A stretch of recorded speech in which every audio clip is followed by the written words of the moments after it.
You are listening and watching to a very special podcast. Let us continue where we left off, shall we? Enjoy. Benjamin could not believe it. He was looking over at the pier near the beach, and he saw people were swimming, but there were some people that looked familiar. It was the ones from that hospital he visited. He looked over at Joseph. Joseph was nothing more than a nouveau riche, a very much young rich guy who looked down on the wicked. Well, not wicked. He calls them wicked, but they're just nothing more than poor, unfortunate people. He thinks that their poorness is wicked and contagious. He said, "What do you think? Awe-inspiring, isn't it?" he said. Ben looked over. "What do you think, my good man?"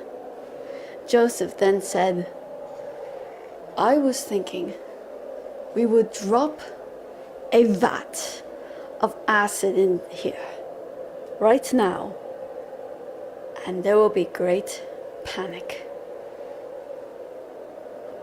Ben could not believe it. "You expect me to believe that? A lot of lives will be at stake. But this is going to be interesting. What if we use these people for our next infestations?" Ben couldn't believe it. Infestations? "Isn't that the one of Deimos Falcone?" he said.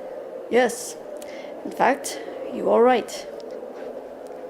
You want me to do this. Look, I saw you. You were very upset about that poor boy and all those other people dying. Why not give them a second chance, Ben?" Ben never thought about it. So he said, "All right, where is it?" "I have a great supply of it," Joseph said, "but you have to keep it safe. If anyone finds out about this, I would be in big trouble," said Joseph. There was the acid, the big vat of it. So Ben and Taylor carefully poured it right into the ocean. Taylor wanted to protest, but he knew Ben was determined. Soon the ocean waves made the acid come towards the people. The people took notice, and there was a lot of panic. Joseph Dirge and his men used disguises as paramedics, and they managed to get all the people, especially those who are still remaining. These people went through a painful procedure. Ben did not like to see their suffering. He kept them alive, knowing that he wanted to help them. Taylor watched with an agonized look on his face.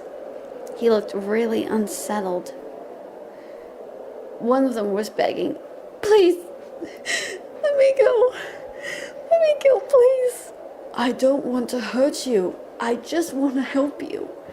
I know that you're dying. Don't you want to spend more time with the one you love?" "Yes, I do, but I can't. I can't go through this." "I know. I want to help you. Heal you.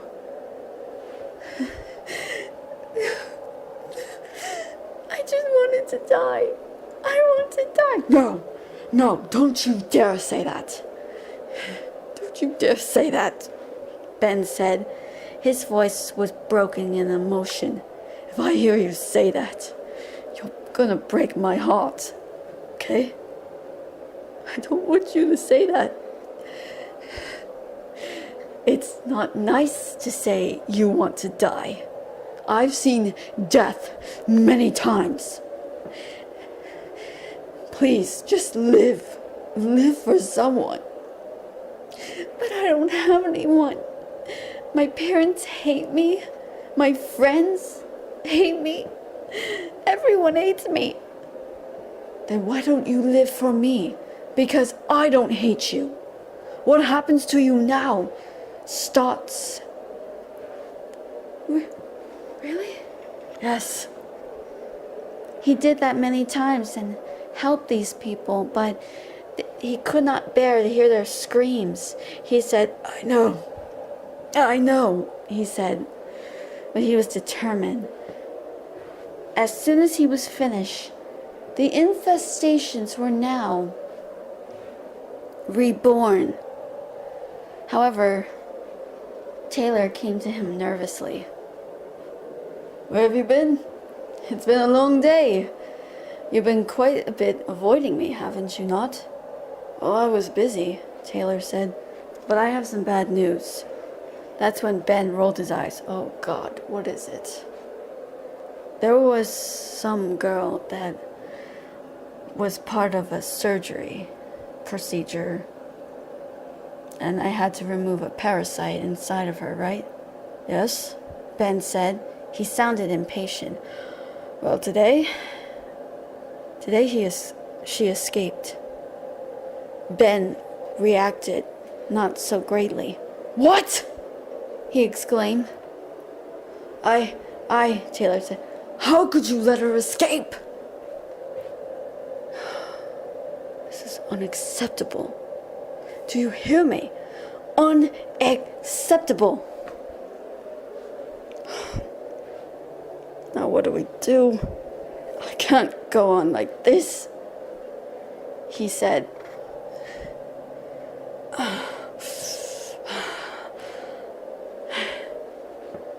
Really? I can't believe it.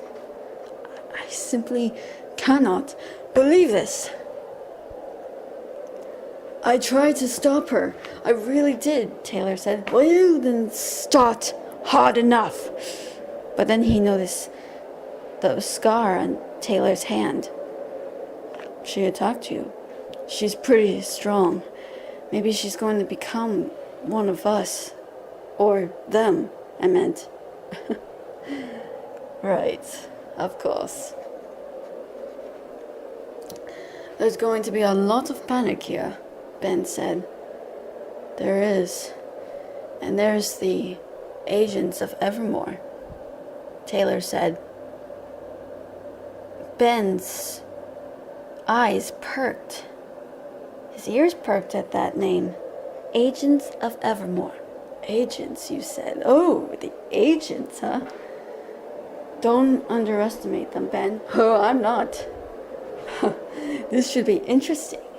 He had heard about the agents of Evermore. This excited him. I have heard about the Sleeping Beauty. I heard that she's got a healing factor.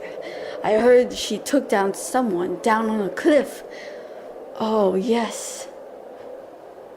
She can also absorb powers, memories, by touch. Oh.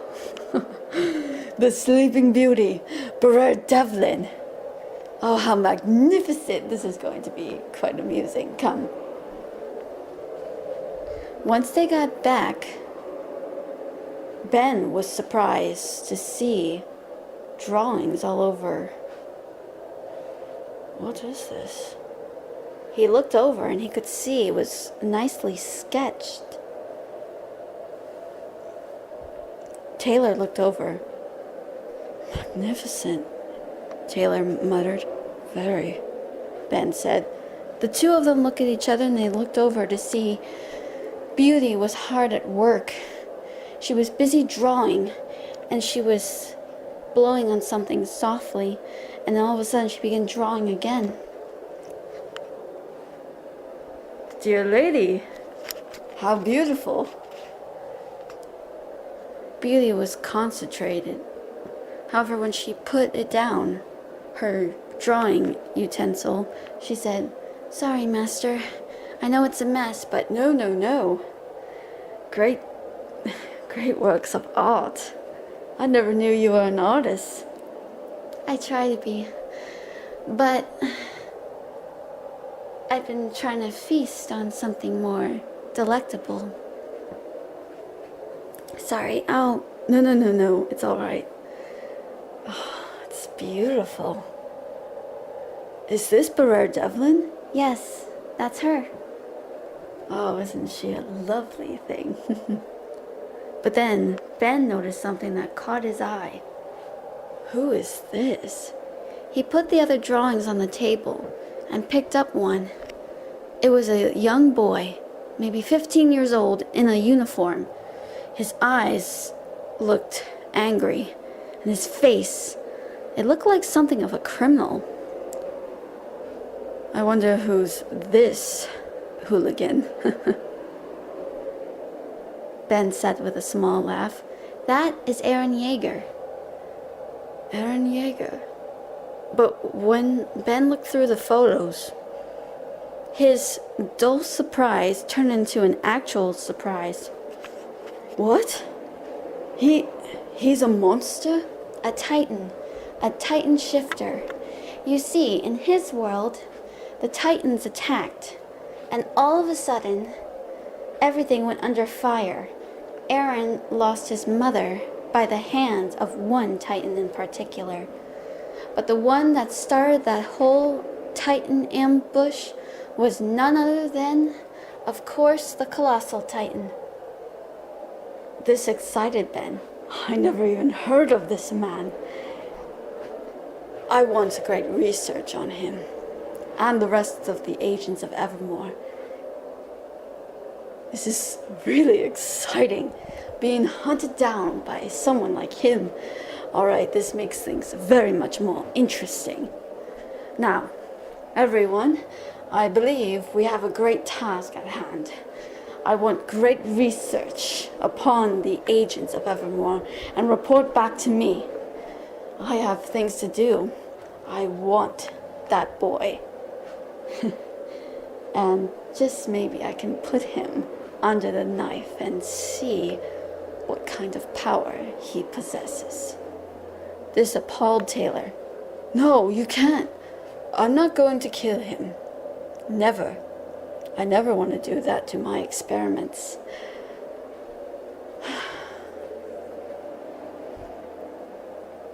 This is going to be very, very exciting.